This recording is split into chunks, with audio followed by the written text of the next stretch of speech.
সারাক্ষণ চিন্তা ফিকিরে থাকেন কিভাবে মাদ্রাসাকে দিন দিন তারাক্কি করা যায়। তার এই পরিশ্রমের কারণে আজকে তোমাদের এই ফল অর্জন করেছো। আমি তাকে আমার অন্তরের অন্তঃস্থল থেকে ধন্যবাদ জানাচ্ছি।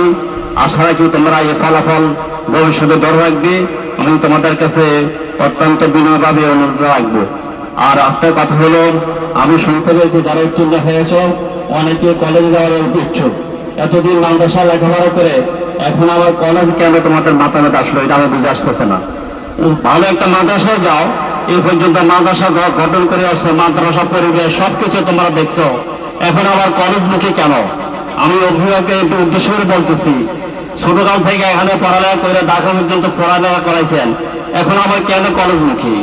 ভালো মাদ্রাসা, সরকারি মাদ্রাসায় ভালো মাদ্রাসা দেন, এটাতে আমি অত্যন্ত আনন্দিত হবে যে এখানে তো ভালো টিচার আছে, যে সুন্দর আলহামদুলিল্লাহ মাওলানা তাসলিম হক খুব সুন্দর শিক্ষক শিক্ষিকা নিয়োগ দিচ্ছেন, যার কারণে আজকে এত সুন্দর ফলাফল আপনারা পেয়েছেন। অল্প সময় এত সুন্দর ফলাফল পাবো আসলে এরা কল্পনার বাহিরে। তা আমি আপনাদের অভিভাবকদের দৃষ্টি আকর্ষণ করছি, যারা উত্তীর্ণ হয়েছেন অনুরোধ করবো এই মাদ্রাসায় যেন আবার ভর্তি হন।